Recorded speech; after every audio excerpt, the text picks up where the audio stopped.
Komishiiniin mirga namoomaa Itiyoophiyaa inni mootummaadhaan deeggaramu bakka waldhabeensi jiru lixa Tigraay keessatti hiriinsa lafaa seeraan ala ta'e ilaalchisee himannaa dhiyaachaa jiru akka qoratu dhiyeenya kana VOA'dhaaf ibsee jira.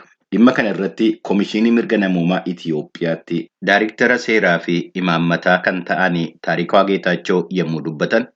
If these claims are verified, they're definitely very concerning to the Ethiopian Human Rights Commission. Komiin kun adda bahee beekamnaan Komishinii mirga namoomaa Itiyoophiyaaf dhugumatti waan xiyyeeffannaa baay'een itti kennamudha. Ni hordofna, ni qoranna, eeyyee. Akka gabaasni madda oduu Rooyiterii waxabajjii bara 2021 maxxanseetti hanga'oonni naannoo Amaaraa lammiileen saba Amaaraa gara lixa Tigraay gara Maayikaadiraa gara bakka waggoottan kurnanii fi naannoo Tigraayin bulaa turetti akka socho'anii jajjabeessaa turan.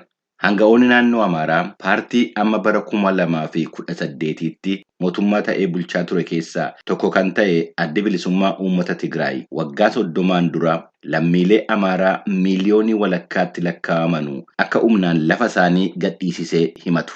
VOA'n haala bilisa ta'een himannaan kun hammam akka dhugaa ta'e addaan hin baafan.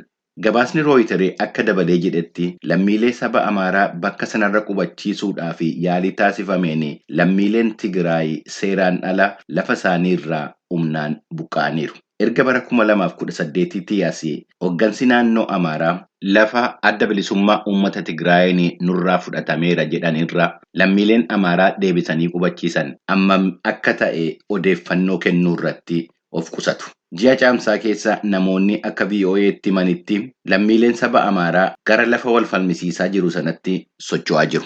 Akka jiraattonni jedhanitti hiriinsa lafaa gosa irratti hundaa'e kanaan kan tuqamaa jiran lammiilee saba Tigraay qofa miti. VOA'n haala Maayikaadiraa seenuu fi argateen lammii gosa isaanii akka haaraatti dhufanii lafa qabachaa jiran mormuudhaan hiriirri taasisamuusaa hubateera. Akka mormitoonni kun jedhanitti warreen bara dheeraadhaaf bakka sanarra turan dagatamanii jiru. VOA'n akka suur-sagalee hiriirichaa hin waraabne itti himameera. Namoottan hiriira mormii ba'anii turan keessaa tokko namni maqaan isaa akka baramu hin feene VOA'tti yommuu dubbatu. Today we were forced to go out to protest, asking for land, as we are the ones left. Har'a gad baanee akka morminuu dinqisiifamne waa'ee lafaa gaafachuudhaaf akka namootan dhumiinsa sana booddee dagatamnetti ammas waan nyaannee bulluuf lafa gaafachaa jirra. Jedhee jira. Magaalli Maayikaadiraa ji'a sadaasaa bara 2020 yommuu lammiileen saba Amaaraa dhibbaan lakkaa'aman warreen gosa Tigraayin ajjeefaman mata duree oduu addunyaa turte. Oduu gabaasaan biyya keessaa akka jedhetti namoottan du'an sana awwaaluudhaaf iskaabaatariitu magaala sanatti geessame. Isa booddee humni addaa naannoo Amaaraa lammiilee saba Tigraay ajjeesuudhaan haaloo ba'uu keessa seene. Atikiltii Hagos Kaasaa nama waggoottan kurnanii fi hawaasa keessa jiraate lammii Tigraay. Yommuu ajjeechaa sana namoonni hedduun akka mana amantaa kiristaanaatti baqatan dubbata. Lammiilee saba Amaaraa hoomaadhaan haleellaa raawwachaa turan irraa kan isa baraaran hiriyoota isaa lammiilee Amaaraati. Lammiileen saba Tigraay harki caalaan haaloo ba'umsa sodaatanii magaalattii gadhiisanii deeman. በእለቱ በአንድ ግን እዛ መጥፎ ድርጊት ተፈጽሞ በማደሩ Almost half left the city during the night. Many of them went to Sudan. Some went towards Gondar. Jiraattonni walakkaataan halkan magaalatti dhiisanii ba'an. Caalaan isaanii gara Sudaan deeman. Kaan gara Gondaritti deeman.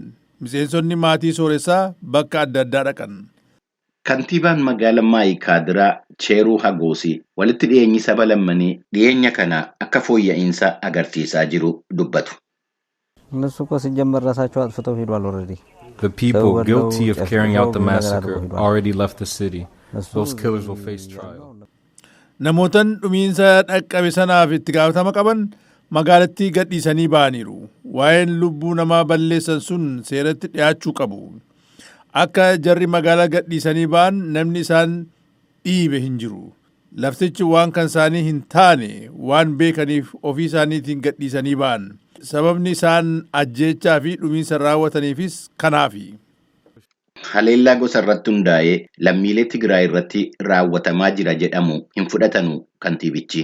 waa'ee walitti bu'iinsa hirmaannaa lafaa irratti hundaa'ee fi hiriira mormii magaalaa Maayikaadiraa keessatti taasifames kantiibaan magaalattii akka qabbaneessanii ilaalan ibsa. Gabaasni Heenrii Wiilkins Maayikaadiraa irraa VOAdhaaf qindeesse. Komishiiniin mirga namoomaa Itoophiyaa yoo qorannoo taasisuudhaaf deema ta'e caalaa waa jechuu akka danda'us gabaasni Heenrii Wiilkins kun hubachiiseera. Gabaasa Heenrii Wiilkinsii fi Bafqaaduu Morodaati.